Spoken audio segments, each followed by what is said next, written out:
Hey guys, just before the podcast gets started, don't forget to subscribe and turn on your notifications so you never miss an upload.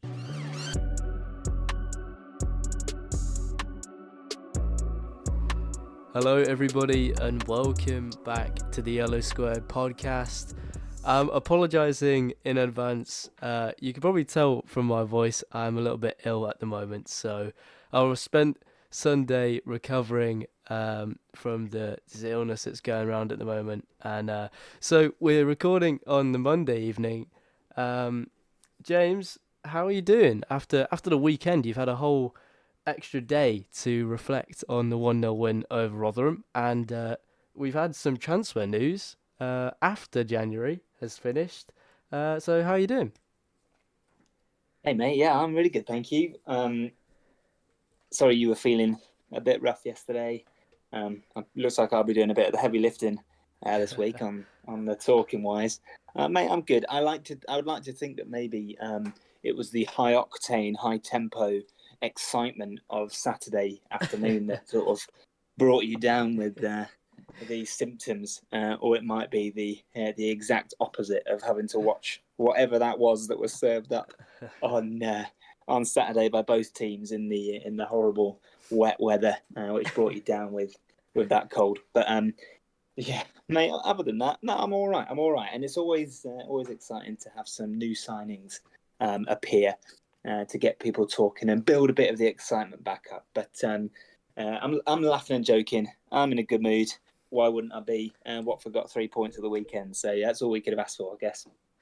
Yeah, it is. But before we get on to that, I think we all know where we have to start on the Yellow Square podcast, and that is with Guess the Player. James, it is 10 all currently. I completely fluffed my lines last week with Jose Holebas, completely slipping up with my chance to go 2 points ahead. Only managed to get a point on the board, so you know what? If this was scripted, we'd be doing a great job of making this really interesting, wouldn't we? Oh, absolutely, yeah. I mean, this has got Netflix series written all over it eventually, or maybe like the sequel to Welcome to Wrexham. That level of football hype. Okay then. So James, my turn as quiz master, if you will. So, are you ready for clue number one? Certainly am. Okie dokie. So, I joined Watford in the January transfer window of the 2014-15 season, being the only sign of the window a loan signing. End of clue. Oh well, the 14-15, the only signing of that window. Mm. See, oh really? Are you sure? Because I feel like I believe so. because I feel like I can think of a couple, which I don't know if you've deliberately gone to try and confuse me. Um, or the only loan signing.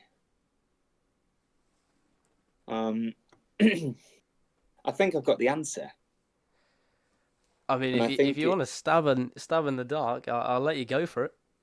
I think, well, I think I know who it might be, and I think this person scored a very unexpected goal away at Nottingham Forest towards the end of the season, and I think that person was Matthew Connolly. He's got it off the back. 3 points for James. There you go, 13-10. I feel like I made that quite easy for you, James.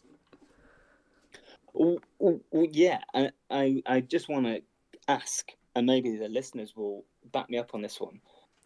Weren't Ben Watson and Miguel Layun also signed in that window? Well, I did possibly think that we had signed other people at that transfer window, but unless my sources were wrong, and they were from Twitter, might I add, I was informed that he was the only signing. So unless they meant the only loan signing, but we'll have to fact check that one. Yeah, well, I'll take the 3 points. I mean, you've don't got the want. three I don't points, want a so recap.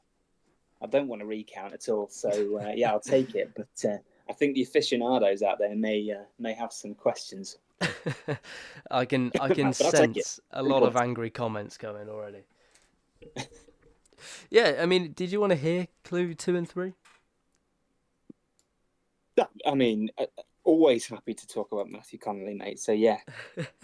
Well, clue 2 was, whilst making over 300 appearances in professional football, I only played for Watford 6 times, scoring once. No. And clue number 3, I scored in a 3-1 away win at Nottingham Forest alongside Igalo and Abdi. So you nailed kind of all three clues in the first one. In one go. I remember listening to that game via Three Counties radio, I think it was, whilst I was away with work, and listening to Matthew Connolly get the third goal or the second goal, whichever one it was. I think it was the second. Second goal. He just ran the length of the pitch or something mental and just kept going. Brave man to not cut the ball back to Igalo, I think, and just took the shot on, went in. Right then. Fabulous. Moving swiftly on from that, that's kind of made our job easier when it comes to segueing into clue 2 and 3 when we nail it off the bat. So that's kind of helpful for us structuring the rest of the pod. But we have to then. You're welcome. Dig ourselves into Rotherham away. So James, I'll let you. I'll give my voice a rest. I'll let you give us a little debrief on that away performance. Yeah, well, obviously, the way if you didn't know what the result was and you went on Watford Twitter, it would have read as a 1-0 loss. I think. I think there was a few dissenting voices about the manner of the performance, etc. I think the place to start with Saturday was when the teams were announced. I think there were some very interesting selections, which after the game, Valérien Ismaël has come out and explained. I think pretty much all of them. The key ones being, Yaser Asprilla starting over Jake Livermore in that central defensive midfielder position, and the big one was Ryan Andrews not starting. And I know we chatted, sort of in our WhatsApp chat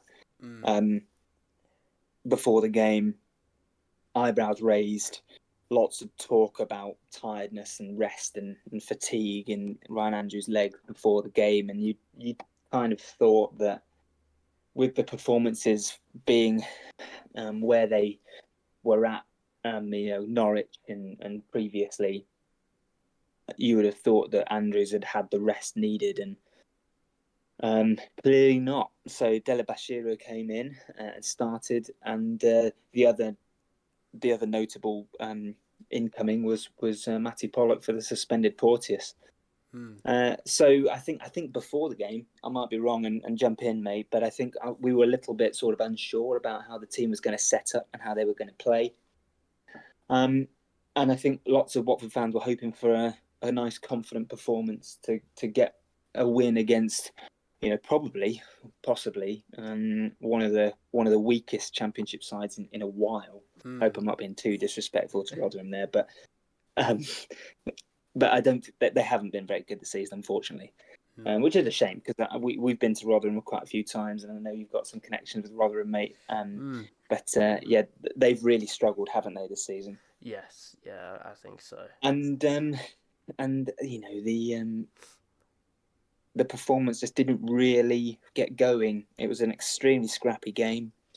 Not many chances either way. I thought we started slow the first half, but then grew into it, and I thought we were the better side. And barring, again, decision making in the final third, we probably should have scored one at least in the first half.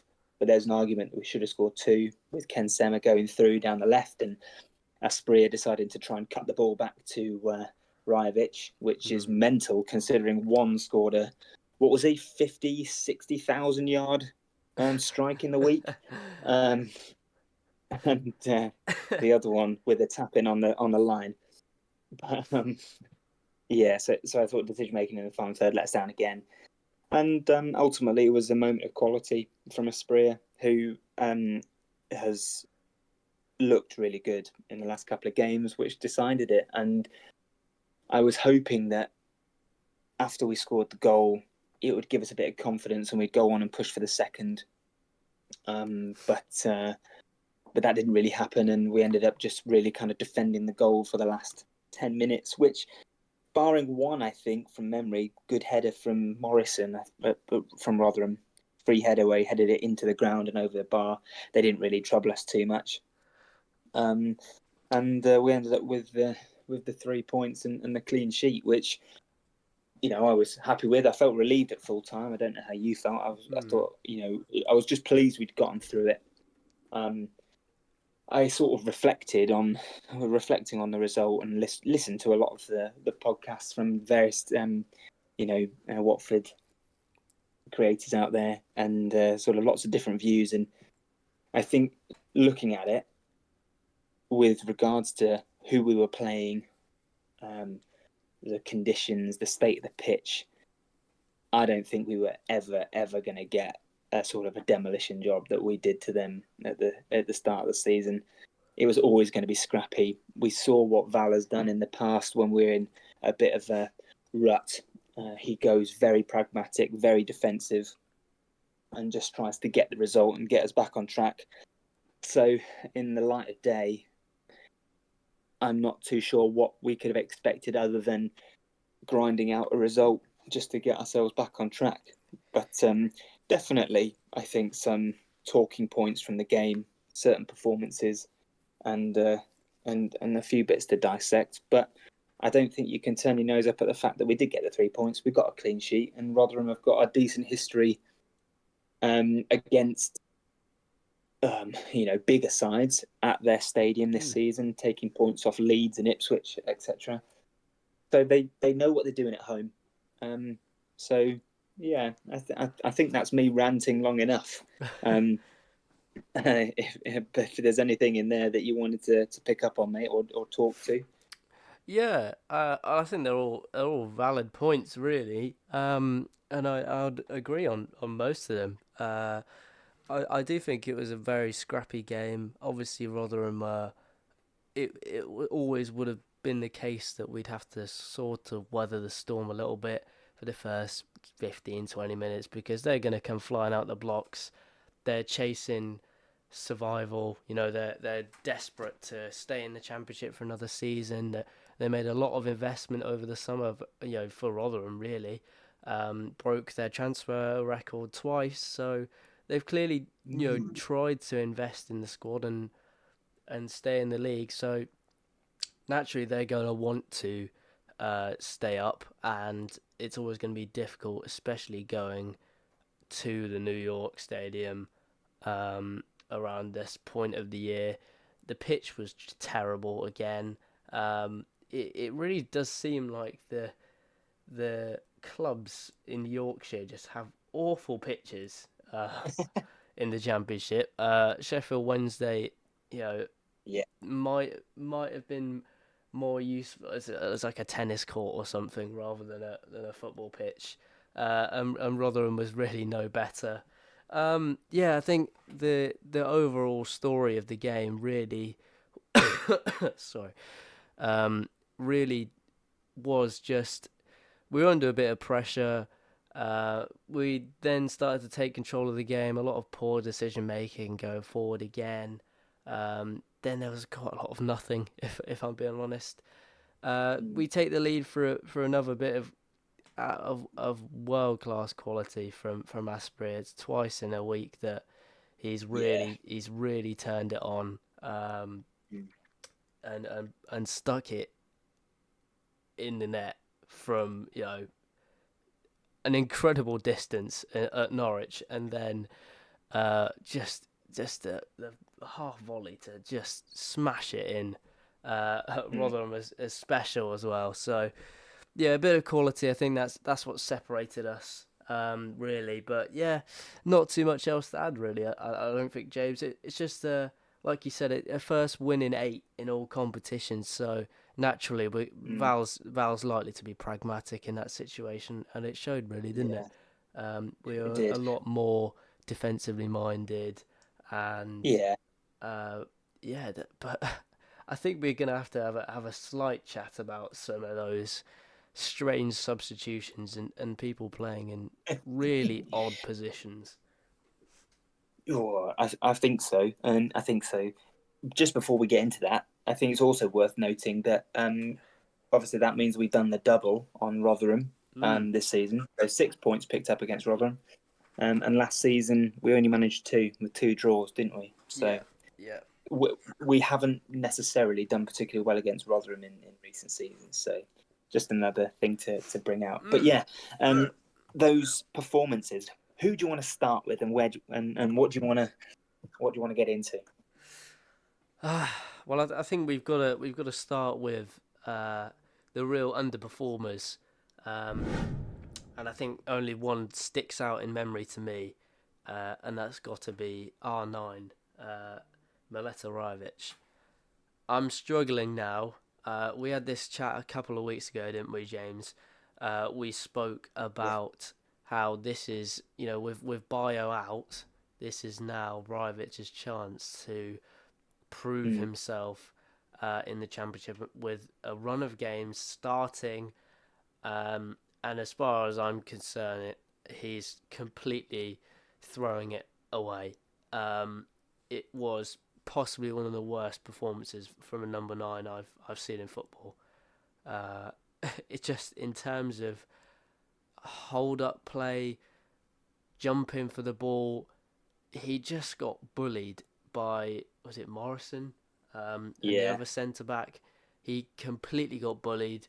Spent most of the game on the floor somehow, um, and it's it's honestly incredible how little pass accuracy the man has as a professional football player. And He had to a be honest, didn't at he? this point, I really don't understand what Val is seeing in him with Dennis surely being fit now. Uh, it's really it's an interesting one, but personally, I would not have been bringing on Dennis in the 85th minute. I don't know about you. No, I found it strange. Um, I'll start with the positive, in that, and I know we're not talking about Norwich, um, but I actually thought for Rajovic, Norwich was one of his better displays. I thought he put himself about a bit. Obviously, got the goal, and there were some elements in his play against Norwich that I thought, okay, fair enough. Some signs of improvement that we spoke about previously on the pod, but it was completely undone. Yes, on Saturday, I don't think he has any excuse, and I don't think anybody can kind of cover up his obvious deficiencies. We chatted with, or we, replied to Jordan Weimer, the Watford analyst, who said himself in that now he just feels bad for Rajovic. And I feel bad for him because he's at the moment he's just so far out of his depth at the championship level. He just can't compete, and it's hurting the team. And I completely agree with you. I don't really know what damage it would do to play Dennis through the middle on Saturday against Huddersfield. For start him, because yes, people will say Rajovic has scored a couple of goals, and he has. He's our top scorer. You can't take that away from him, and he's had some good finishes in there. But um, there is literally nothing else. Yeah, And I know that's harsh, and he's a much better footballer than I am. Um, but this is the championship we're talking about, and he can't hold the ball up. He doesn't apply any pressure. His he's working hard. He's doing a lot of running, but David Holdsworth on Hive Live on Saturday was saying after about 20 minutes you can see he's blowing.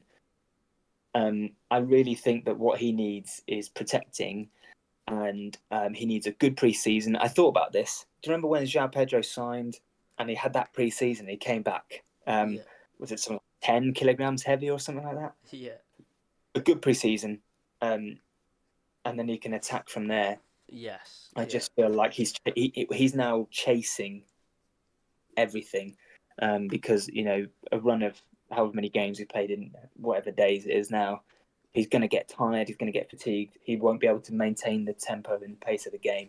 it'll lead to injury eventually, and I could see him just sort of fizzling out as a Watford player. And I don't want that to happen because I like his story, and I think as a likable footballer, he's something that I think Watford fans would get behind. But Saturday was especially bad, Yeah, and yeah, you can't have that. You can't have a focal point in your team which can't control the ball, can't link up, can't bring others into play, can't maintain the press, and the basics of unopposed, uncontested passes going wrong. You can't have that. We had a 2-on-1 again, like we did against Norwich.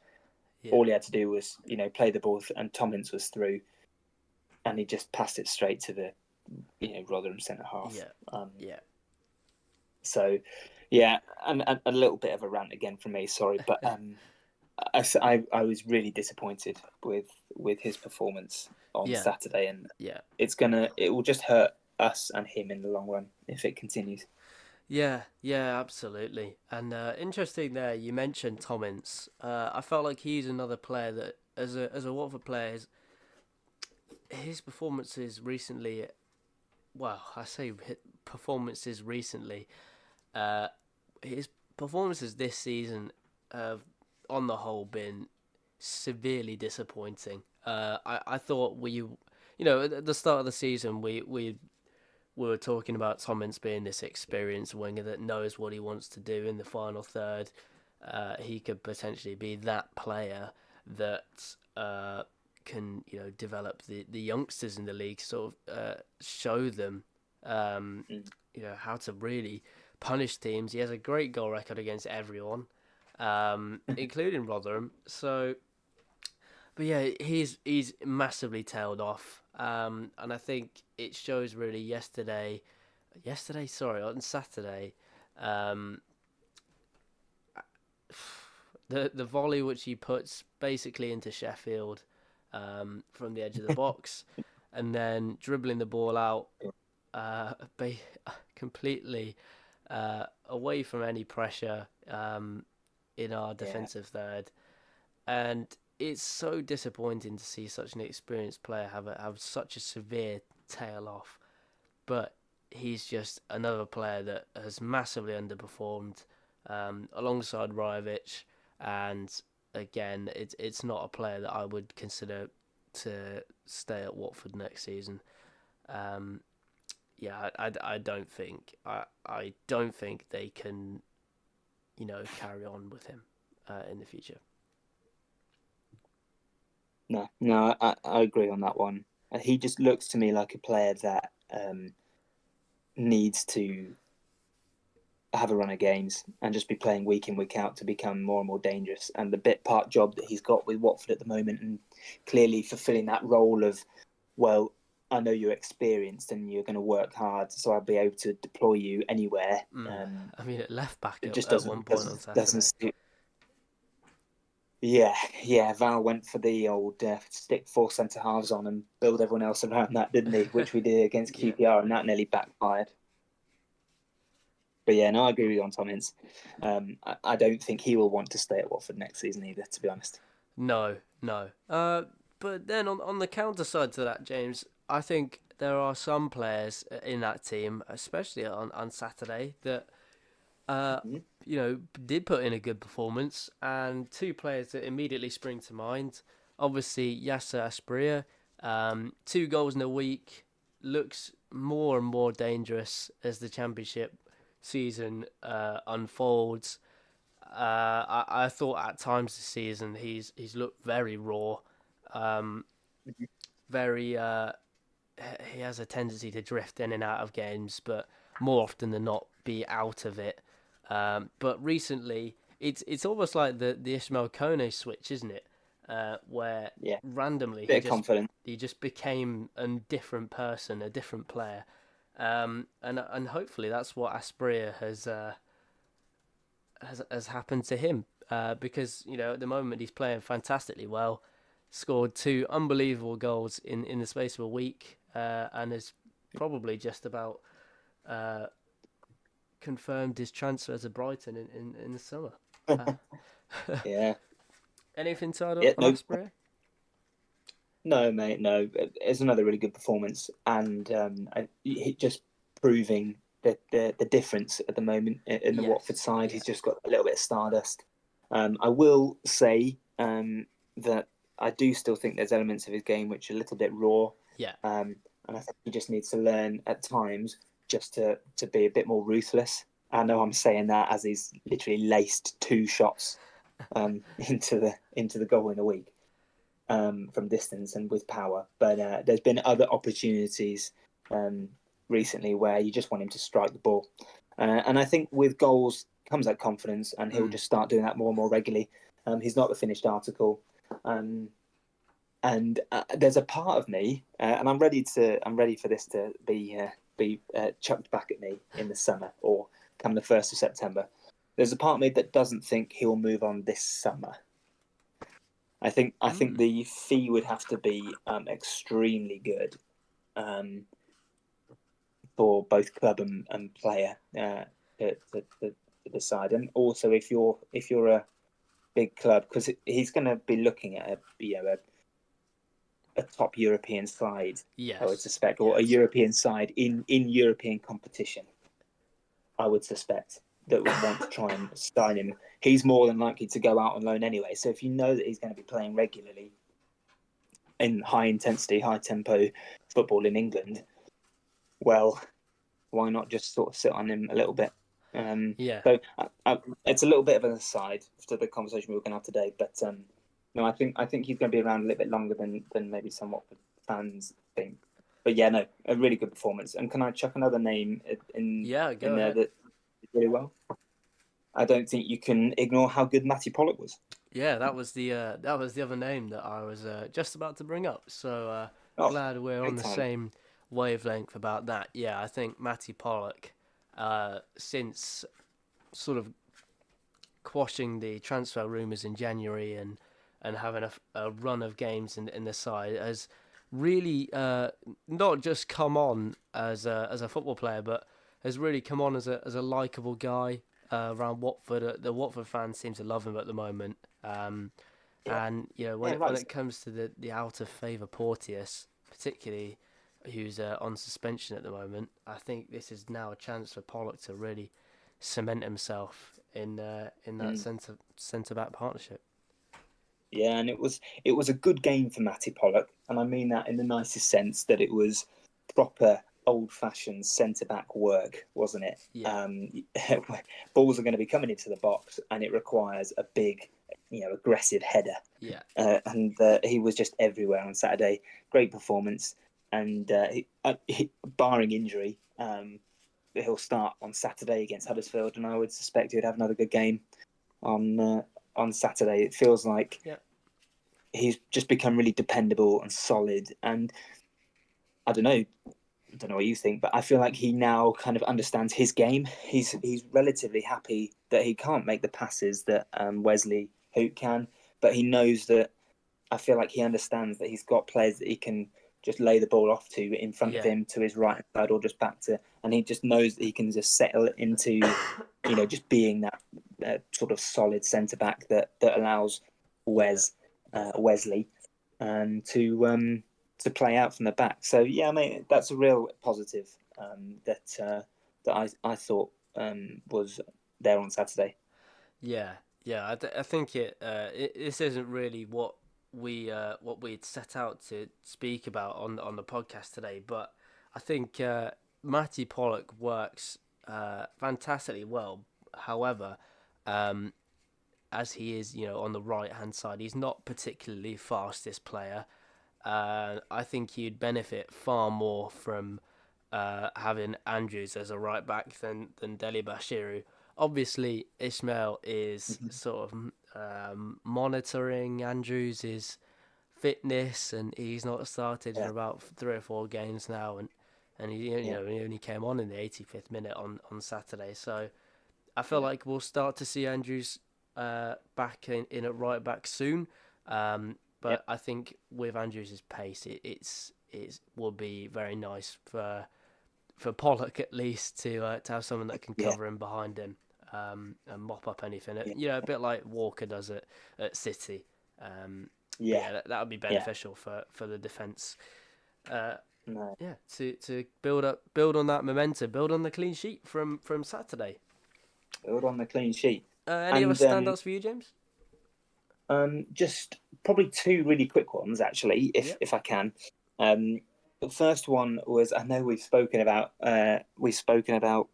him being picked over the notable Andrews, but I actually thought Tom Delabashiru did another good job at right back.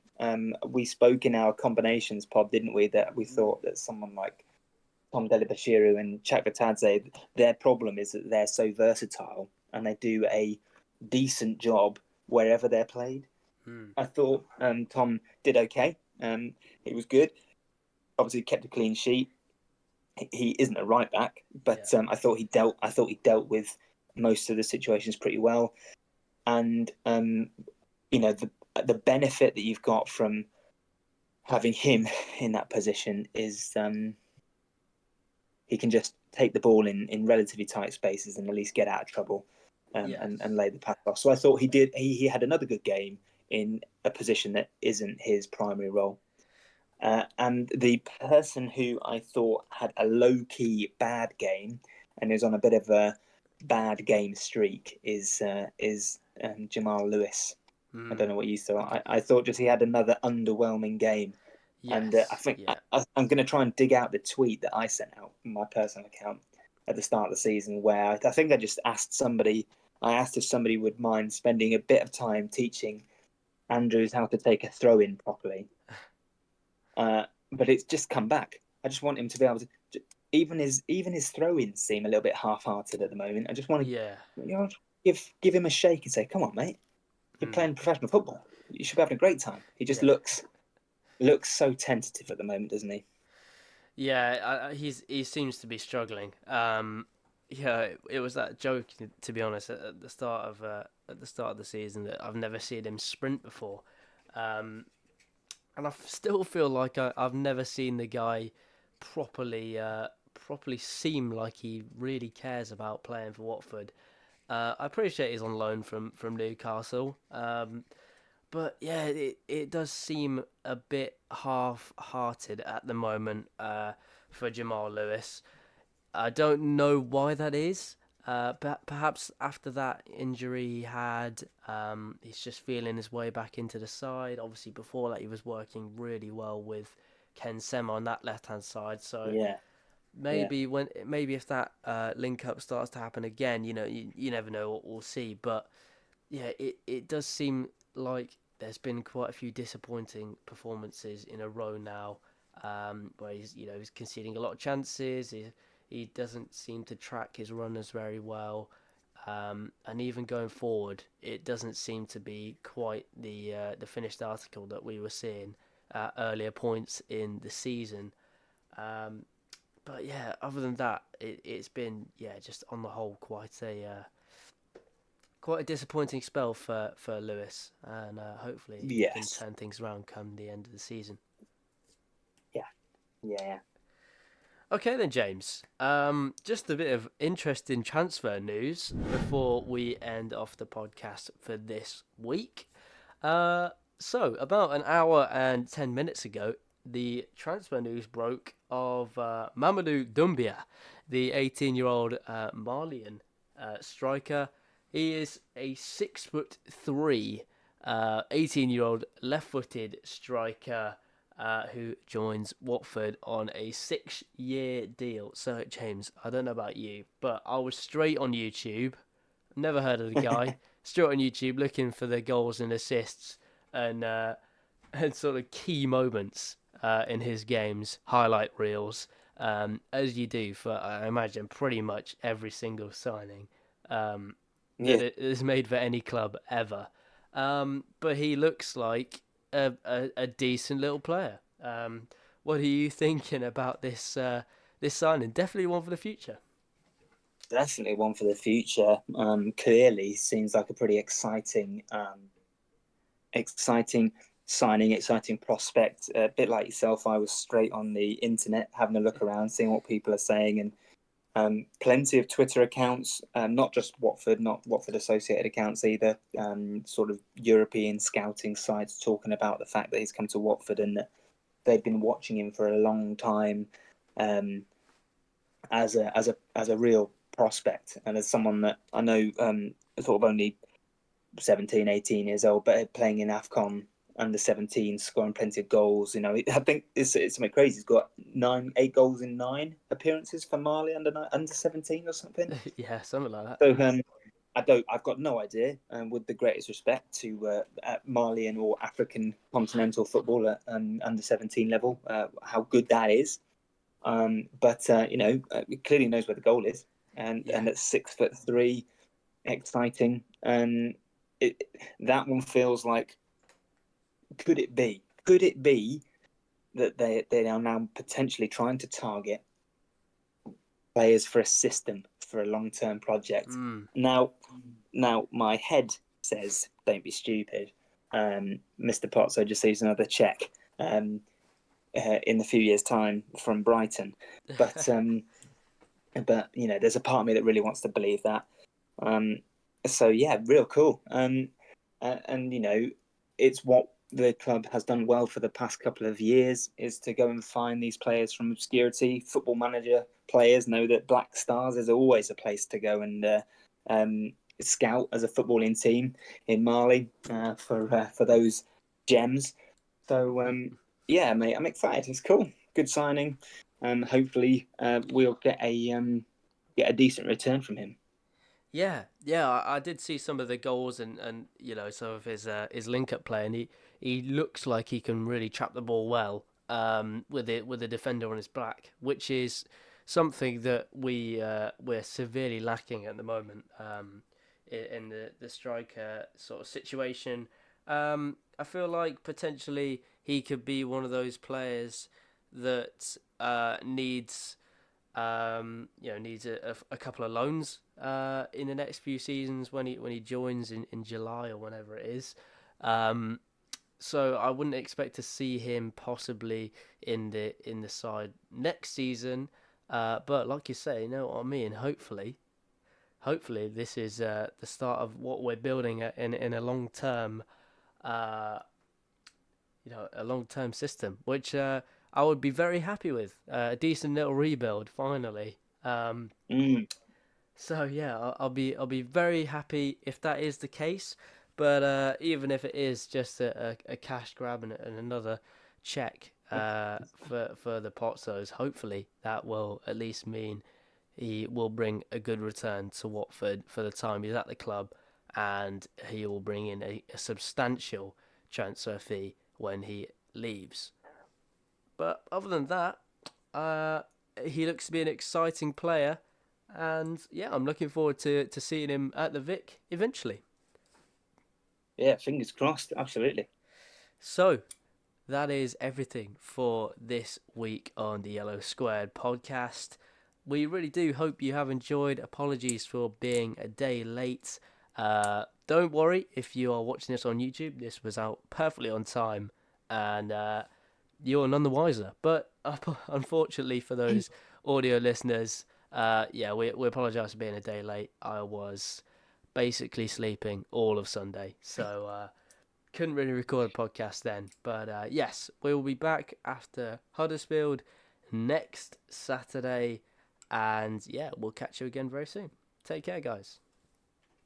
Cheers all. See you later.